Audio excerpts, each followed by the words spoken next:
gagal mengklaim Pangeran Diponegoro adalah keturunan imigran Yaman.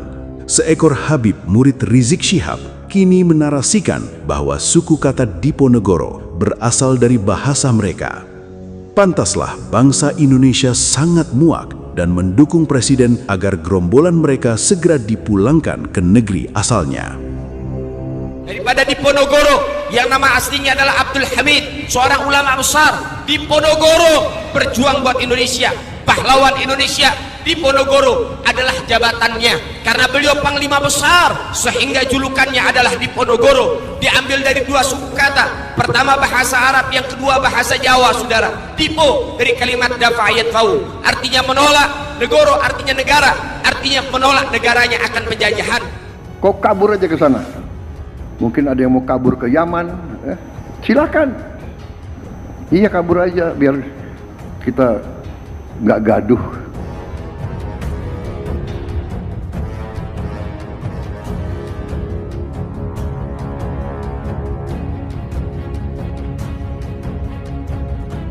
Jagad media sosial Indonesia kembali digemparkan dengan ditemukannya potongan ceramah seorang keturunan imigran Yaman atau lebih dikenal dengan sebutan Habib. Ia mengklaim bahwa nama pahlawan besar bangsa Nusantara Pangeran Diponegoro asal-usul dari salah satu bagian nama tersebut adalah berasal dari bahasa mereka. Dia adalah Bahlawi Ali Jindan, Habib spesialis predator perempuan ini yang dalam ceramahnya seringkali membelokkan sejarah kemerdekaan Indonesia, mengklaim simbol-simbol sakral negara merupakan ciptaan dari orang-orang mereka. Ternyata ia juga pernah mengklaim nama Pangeran Diponegoro merupakan gabungan dari bahasa Arab dan bahasa Jawa. Dipo berasal dari kata da'a yang artinya menolak dan negoro dari bahasa Jawa yang artinya negara. Klaim semacam ini jelas bertentangan dengan asal-usul nama Diponegoro yang sesungguhnya, sebab dalam kajian filologi dan sejarah Jawa, nama Diponegoro berasal dari bahasa Sanskerta. Dipo bermakna cahaya atau pelita, sementara negoro berarti wilayah atau negara. Diponegoro adalah julukan untuk Raden Ontowiryo, putra Sri Sultan Hamengkubuwono III, Raja Agung Kesultanan Ngayogyakarta, karena beliau bagaikan cahaya atau pelita bagi negara, harapan seluruh rakyat untuk membebaskan negerinya dari penjajah. Jadi nama Diponegoro sama sekali tidak ada sangkut pautnya dengan bahasa Arab seperti yang diucapkan oleh Bahlawi, si tukang klaim dan tukang pemalsu sejarah-sejarah Nusantara. Bangsa Nusantara, terutama orang Jawa, tidak pernah menolak apalagi membenci bahasa Arab, karena pada faktanya tidak ada bangsa lain di dunia yang memakai bahasanya bangsa Timur Tengah dalam berbagai sendi kehidupan kecuali bangsa Nusantara. Bahkan dalam hal penamaan seorang anak pun, orang Nusantara lebih memilih menamai anak-anak mereka dengan bahasa orang Timur Tengah, bukan menggunakan bahasa asli mereka. Hal yang sudah sedemikian jelasnya, masih belum puaskah mereka orang-orang dari keturunan Timur Tengah, sehingga segala sesuatu yang sifatnya kebaikan masih berusaha dibelokkan lagi sejarah atau asal-usulnya, agar seolah-olah hal tersebut tidak lepas dari unsur budaya dan tradisi dari golongan mereka.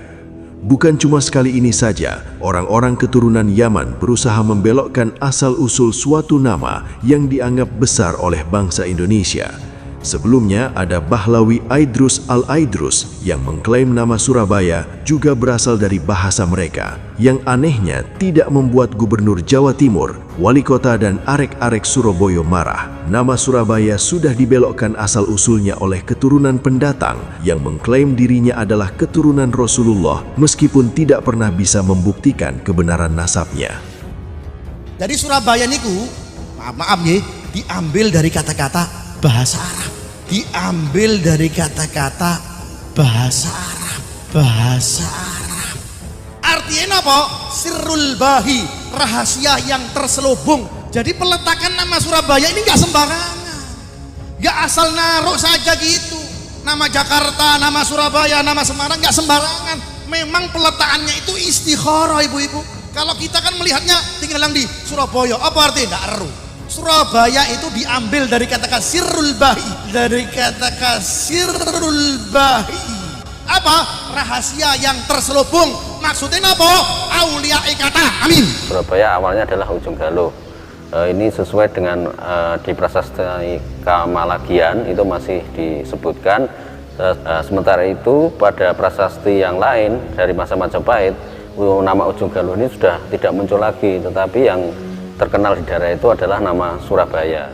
Wali-walinya itu terselubung mastur alias tidak banyak orang yang kenal.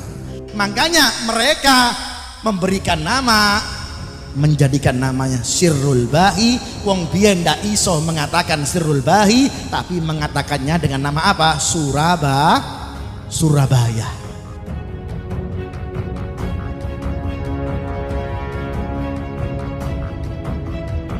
Maraknya kasus pemalsuan sejarah Nusantara oleh kaum keturunan Yaman, yang dalam hal ini adalah tentang dibelokkannya asal-usul suatu nama yang sangat disakralkan oleh bangsa Indonesia, tentu membuat kita bertanya-tanya, apa motif sesungguhnya dari golongan Habib Yaman sehingga mereka sangat berani melakukan pembelokan sejarah.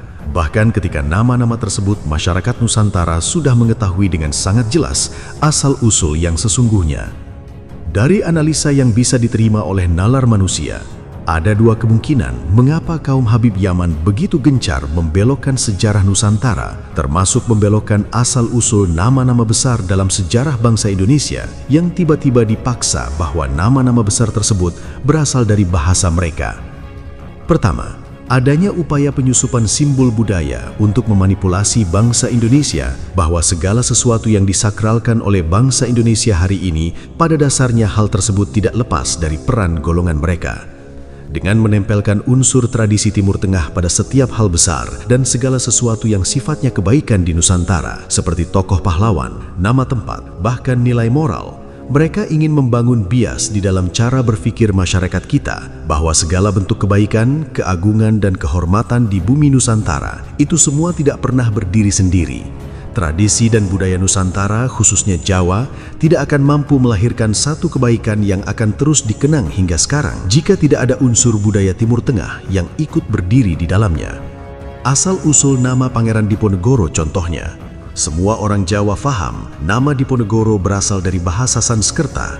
Namun Baklawi Yaman tetap memaksakan narasinya bahwa salah satu suku Diponegoro adalah berasal dari bahasa mereka. Seolah Baklawi tidak terima jika nama besar yang sampai sekarang dikenang oleh bangsa Indonesia itu berdiri sendiri tanpa adanya unsur budaya dari golongan mereka. Kemungkinan kedua dari motif kaum Habib Yaman selalu membelokkan sejarah Nusantara bahkan lebih berbahaya, yaitu adanya upaya penghapusan identitas budaya lokal bangsa Nusantara. Dengan mengklaim bahwa berbagai unsur kebaikan dan juga nama besar dalam sejarah Jawa sesungguhnya berasal dari tradisi dan budaya Timur Tengah, para keturunan Yaman ingin menanamkan bias di alam bawah sadar manusia bahwa segala sesuatu yang bernilai tinggi, bermoral, atau memiliki nama besar, sesungguhnya itu bukanlah hasil dari peradaban orang-orang Jawa, melainkan itu semua adalah warisan budaya dari orang-orang golongan mereka. Tradisi dan budaya Jawa berusaha dijatuhkan sedalam-dalamnya, dikonotasikan sebagai hal yang jahat dan hina, sedangkan tradisi dan budaya orang-orang Timur Tengah dipersepsikan sebagai hal yang sangat mulia. Manusia-manusia pelaku kejahatan akan selalu digambarkan memakai pakaian khas Jawa maupun Sunda, sedangkan manusia pembasmi kejahatan selalu digambarkan memakai pakaian khas orang-orang Timur Tengah. Ini adalah bukti bahwa bangsa Nusantara telah terjajah jiwanya, menganggap segala sesuatu yang identik dengan tradisi dan budayanya sebagai sesuatu yang buruk dan hina, dan menganggap suci tradisi serta budaya asing adalah sesuatu yang sangat mulia. Masyarakat Nusantara sudah tidak bisa membedakan mana tradisi dan mana agama. Mereka menganggap segala tradisi dan budaya Arab adalah bagian dari agama, sehingga menganggap hina tradisi dan budaya yang diwariskan oleh para leluhurnya.